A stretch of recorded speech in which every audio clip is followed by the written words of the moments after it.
최근 발생한 육군 22사단 총기 사건과 또 윤일병 사망 사건을 두고 온 나라가 시끄럽습니다. 이러한 가운데 군 선교의 바람직한 방향을 고민하는 분들이 참 많으실 텐데요. 오늘 이슈를 보는 창에서는 한국기독교 군선교연합회 부설 생명존중센터장이며 또 육군 22사단 군종참모를 역임하신 이용락 목사님과 함께 요즘 일어나고 있는 군대 내의 문제점을 진단하고 또 대안을 찾아보도록 하겠습니다. 목사님 안녕하십니까? 예, 안녕하세요. 네.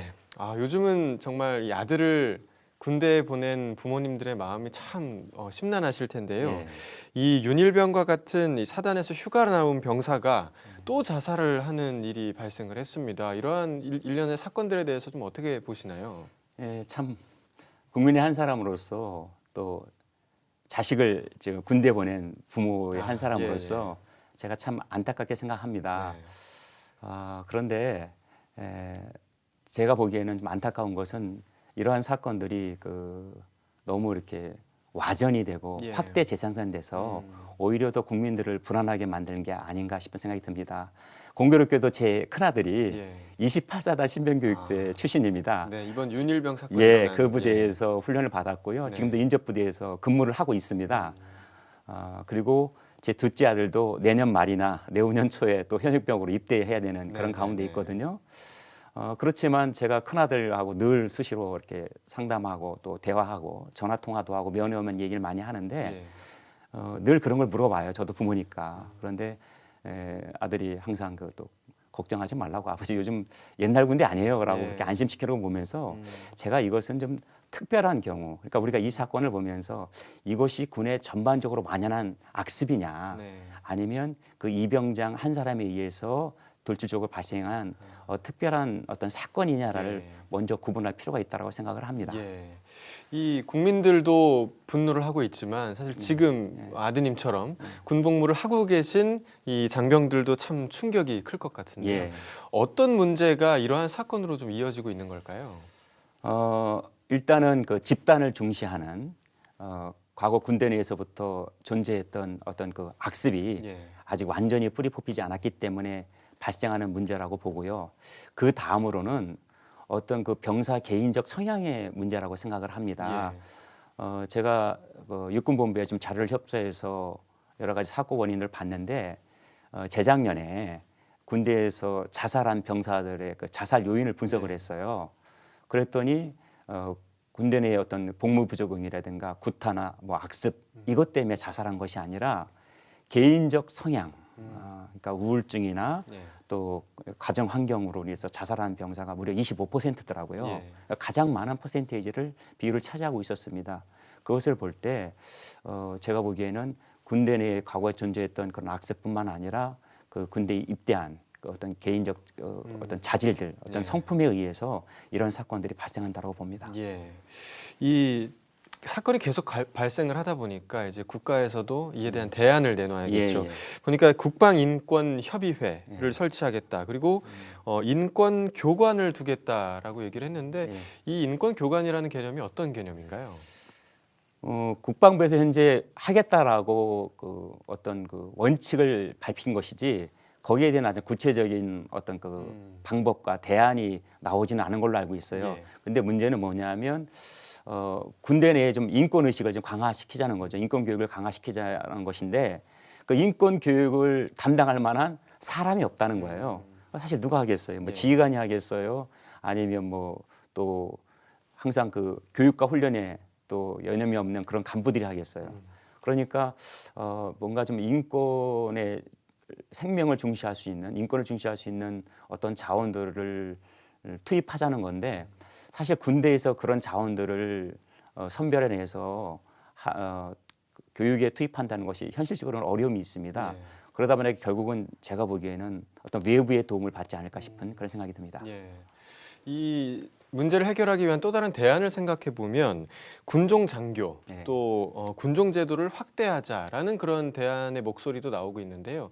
사실 이러한 문제에 대해서 군종들이 할 수 있는 역할들이 좀 어떤 역할들이 있을까요?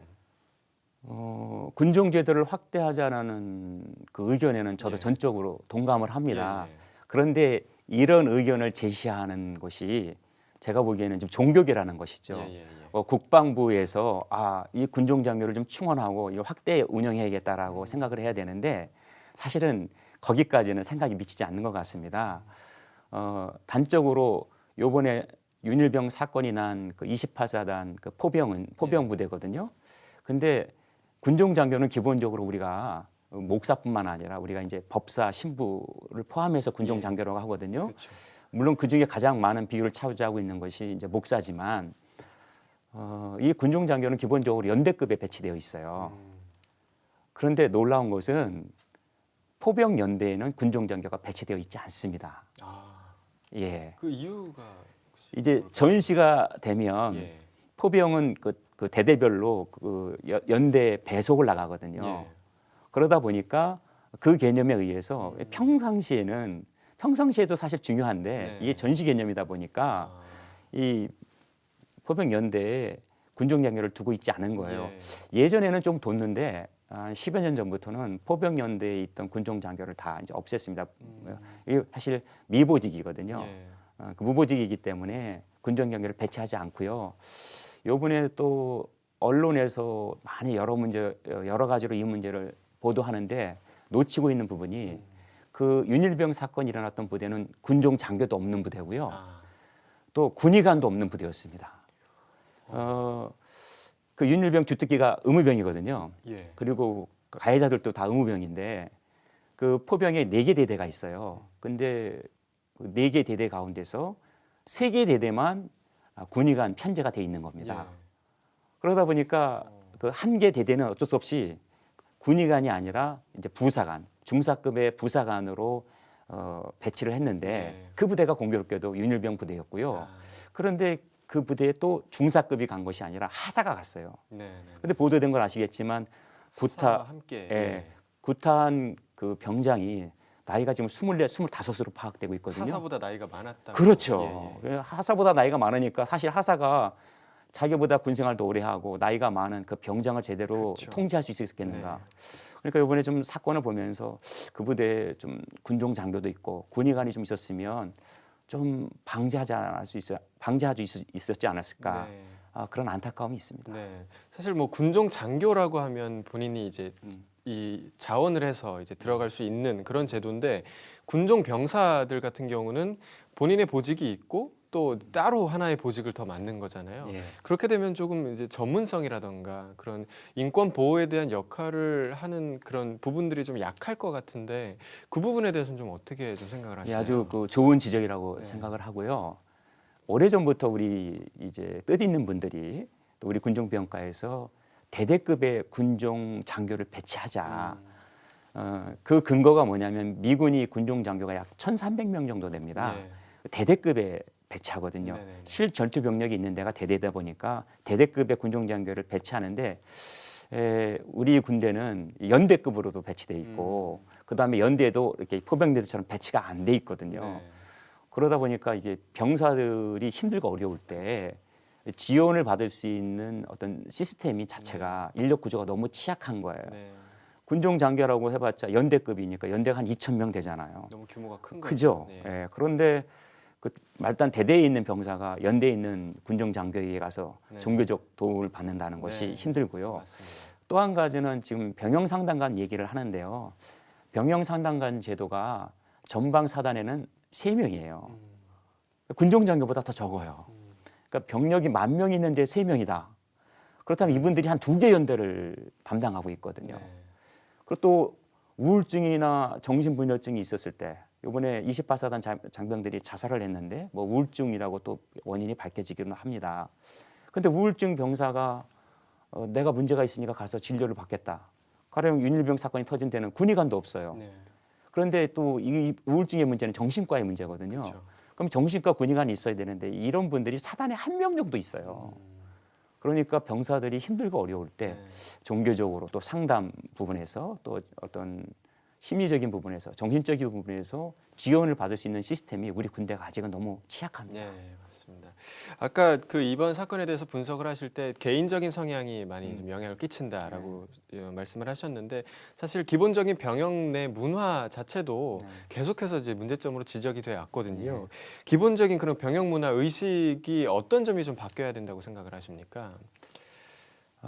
우리가 분단된 국가에 살고 있는데도 불구하고 군대 오는 장병들의 어떤 심리를 보면 많은 피해의식을 갖고 있어요. 네.